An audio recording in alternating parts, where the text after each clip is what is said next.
Oke, baik. Assalamualaikum warahmatullahi wabarakatuh. Perkenalkan, saya Muhammad Adgas Jazaldi.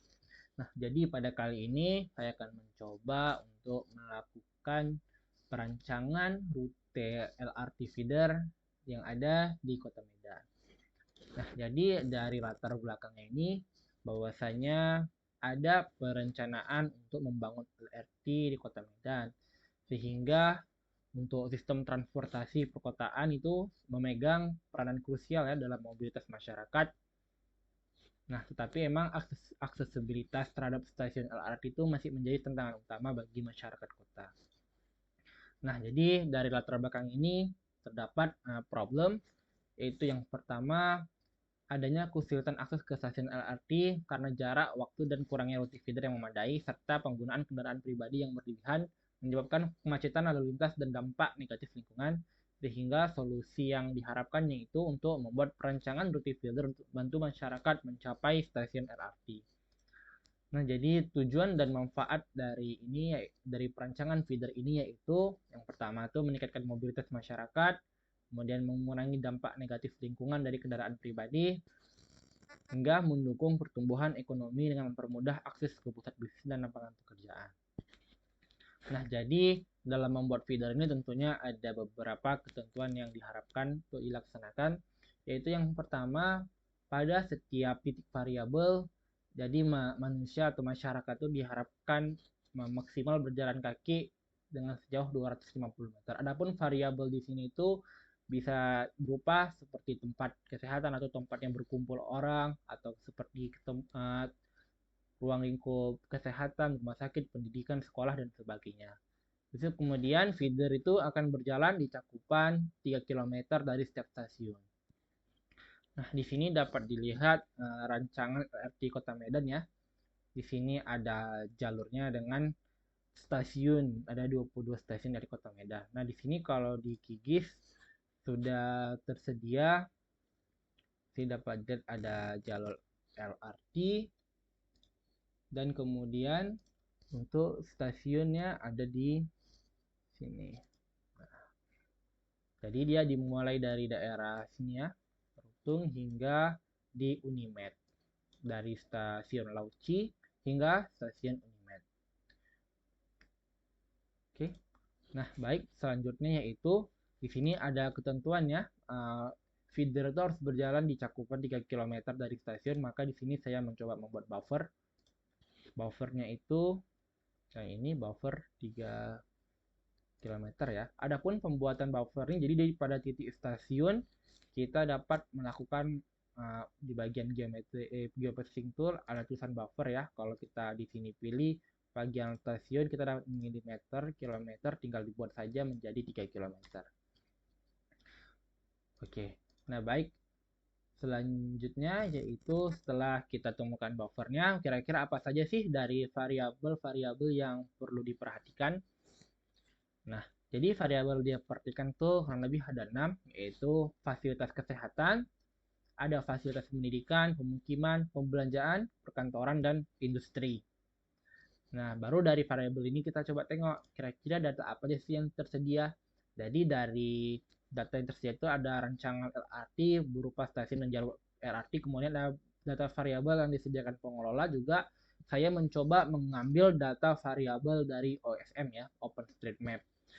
Nah, jadi ini contoh pengambilan variabel dari OSM. Kalau kita dilihat di Kigis di sini, kalau teman-teman udah melakukan instalasi terhadap ada yang namanya ini Quick OSM. Ya, jadi di Quick OSM ini, Quick OSM di sini ya.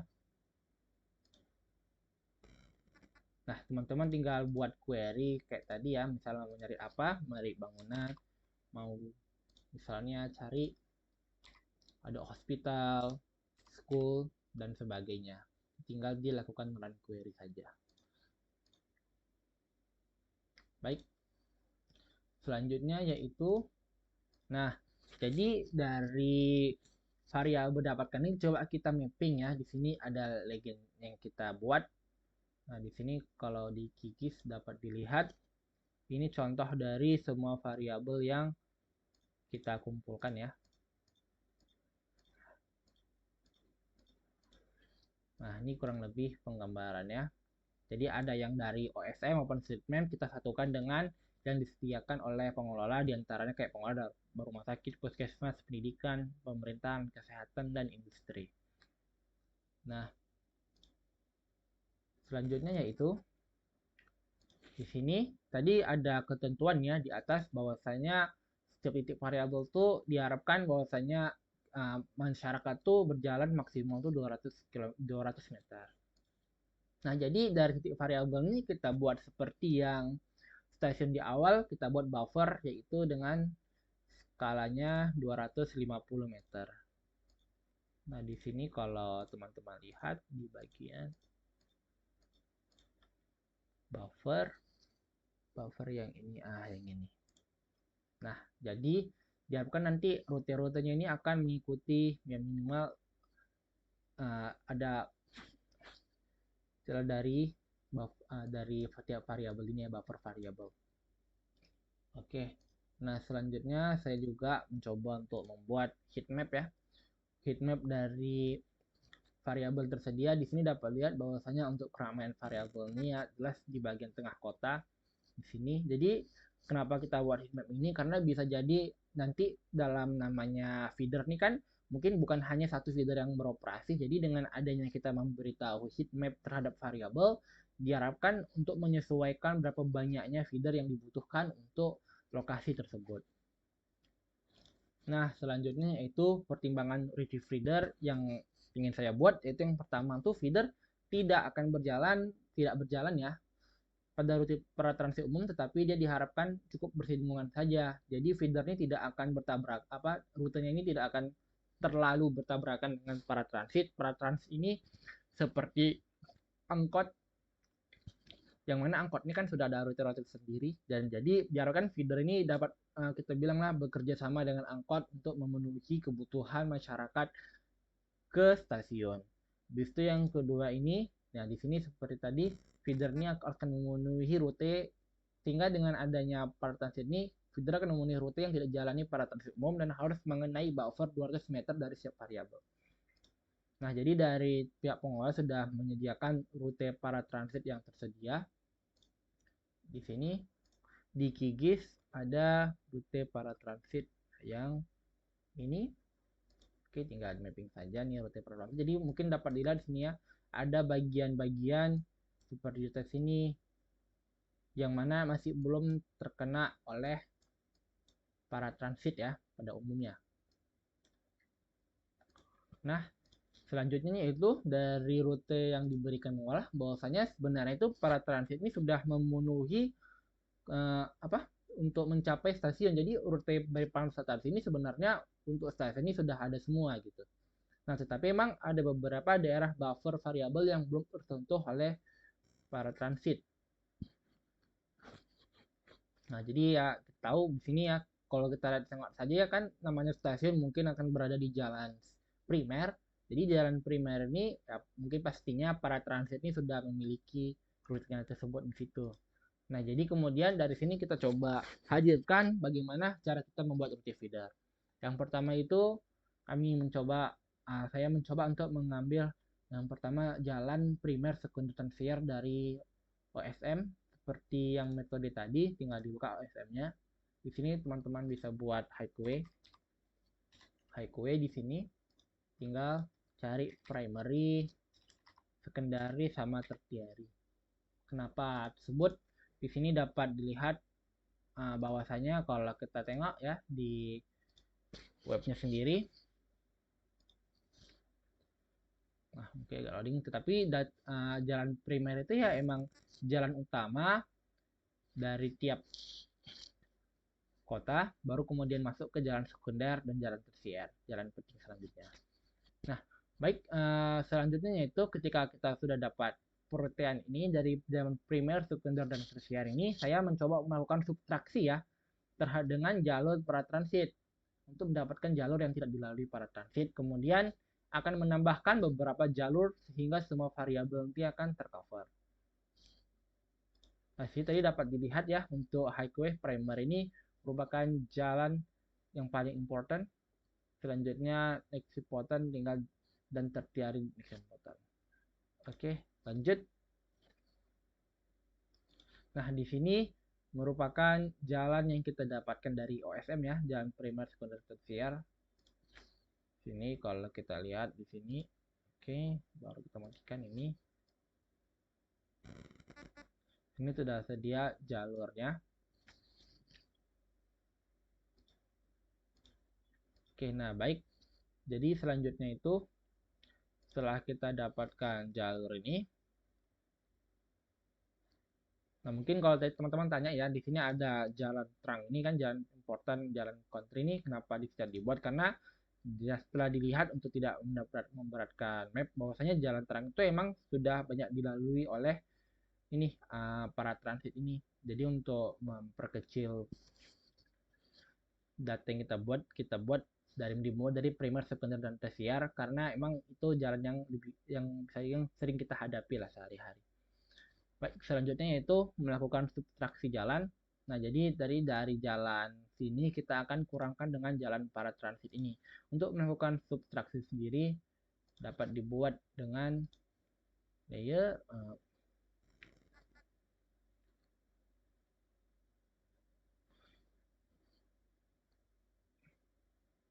di bagian tapak di sini ada yang namanya different ya. Nah, jadi tinggal teman-teman buat di bagian different ini tinggal teman-teman buat saja yang jalan input layernya itu jalan yang OSM tadi, jalan primer dengan overlay di bagian jalan para transit. Nah, sehingga dapat diketahui perbedaannya walaupun memang dalam perjalanannya ini kalau teman-teman lihat di sini masih belum rapi, tapi di sini kemudian saya rapikan. Nah, baru kemudian mungkin di sini dapat dilihat ya masih ada titik-titik atau masih ada variabel-variabel yang masih belum terkena oleh jalan ini. Sehingga dari sinilah saya melakukan penambahan jalur sendiri ya. Adapun penambahan jalur sendiri ini saya menggunakan tools yang namanya ORS di sini. Di sini tuh ORS ini. Nah, jadi tuh ORS ini teman-teman tinggal buat ORS ini ya. Misalnya jalur yang belum tersentuh, misalnya di sini saya coba buat di luar di sini 1, 2, maka dia akan secara otomatis membuat jalur baru di sini. Dapat dilihat. Nah, jadi dengan penggunaan ini baru dirapikan untuk menekan para transit sehingga ketika disatukan, nah inilah dia hasil dari penggabungan rute para transit dengan rute feeder yang telah dimodifikasi untuk sehingga jalur-jalur ini akan bersentuhan dengan jalur para transit. Nah, di sini kalau kita buat petanya, berarti kita akan memerlukan, nah kalau misalnya ini buffer yang merge kita pakai yang PT untuk tiap lebih detail. Habis itu kita cari rute jalur para transit dan semua jalur untuk variable point. Nah, jadi setelah digabungkan seperti ini, maka kita cek ya. Nah, jadi setiap variabel ini sudah kurang lebih terkena ya. Mungkin memang ada beberapa poin yang terkena, tetapi dalam skala yang sangat kecil dan umumnya sudah. Oke, baik.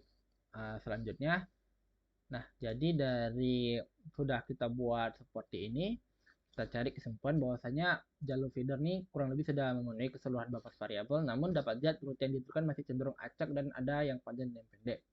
Nah, jadi saya akan mencoba melakukan rerouting dengan melakukan cluster terhadap rute yang telah ada. Nah, bagaimana cara melakukan clusternya? Nah, jadi yang pertama ini jadi mungkin saya coba lagi buat cluster nih dengan 10, kemudian kita reroute lagi dengan menggunakan Pujin ORS untuk mendapatkan jalur. Ini merupakan hasil dari cluster ya. Jadi cluster ini yang pertama di sini ada tools. Kalau misalnya teman-teman cari ada Kamin clusteringnya dari vector analisis, yang mana dari hasil ini akan mendapatkan cluster seperti ini. Nah, baru dari masing-masing cluster ini saya coba buat titik tengahnya ya. Nah, jadi dari titik tengah ini tinggal buat vektor baru, buat titik di sana, di sini titiknya, titik cluster ini. Nah, titik cluster tinggal teman-teman buat layer baru kemudian tambahkan di sini add line feature. Nah, baru setelah add line feature tinggal dibuat buffer seperti yang awal, karena kan tadi kalau dari sini saya mencoba melakukan itu buffernya ini, jadi dari titik ini 2 km ya, jadi kurang lebih berdiameter 4 km, jadi titik ini ke arah manapun kan memiliki buffer 2 km.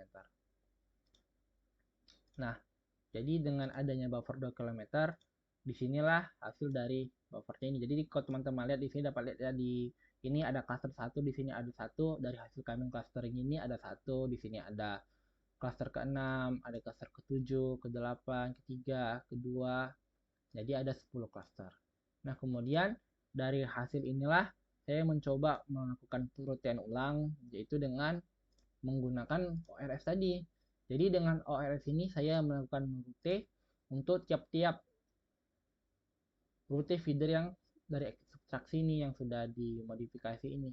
Nah, jadi dari adanya kita melakukan perutean ulang, maka muncullah masing-masing dari cluster seperti berikut. Nah, jadi kurang lebih hasil dari rute feeder yang kita dapati setelah kita cluster ya, mulai dari cluster 0 sampai cluster 9. Nah, baru kemudian dari sini pun kita tinggal gabungkan dengan rute para transit yang ada di awal. Ini kalau kita cek kemudian kita tambahkan untuk buffer variable PPT-nya sama jalur para transit. Oke, sudah dibuat. Nah, jadi kurang lebih ini sudah memenuhi dari income tersebut, walaupun mungkin perlu diperhatikan di sini ya, kalau teman-teman lihat ada masih beberapa income ini, karena untuk perhatian kita yaitu karena namanya mungkin para transit feeder masih belum terlalu jauh. Kalau misalnya teman-teman tengok di sini, ini dia masih bisa berjalan ke rute para transit di depannya atau mungkin ke jalan utama di sini. Nah, walaupun emang kalau dalam pelaksanaannya bisa saja kalau di poin ini dianggap penting, karena tadi kan kalau kita lihat secara heatmap sendiri, di sini masih lebih putih ya dibandingkan pertengahannya. Kita taruh di atas heatmapnya. Coba taruh. Nah,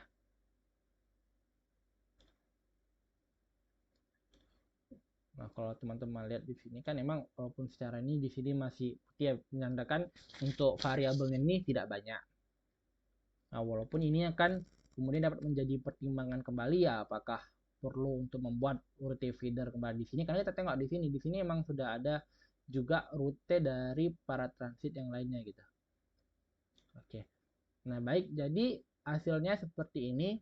Kurang lebih saya menggambarkan bagaimana ya progresnya saya membuat rute para transit rute feeder, dimulai dari kita ketahui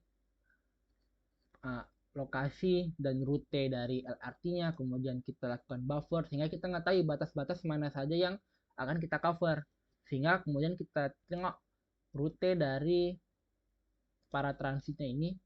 Nah, jadi kita mencari celah-celah yang tidak didapati oleh para transit, yang kemudian kita coba gambarkan dengan mengambil jalan dari OSM dan kita subtraksi seperti ini.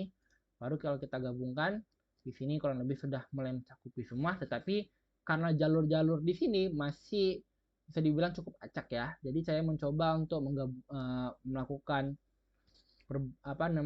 cleaning atau pembersihan jalur biar lebih mudah untuk diterapkan dengan melakukan clustering. Jadi di sini saya coba untuk melakukan clustering jalur dengan buffernya itu 2 km. Jadi kurang lebih feedernya ini berjalan 4 km ya. 4 km di utara ke selatannya 4 km.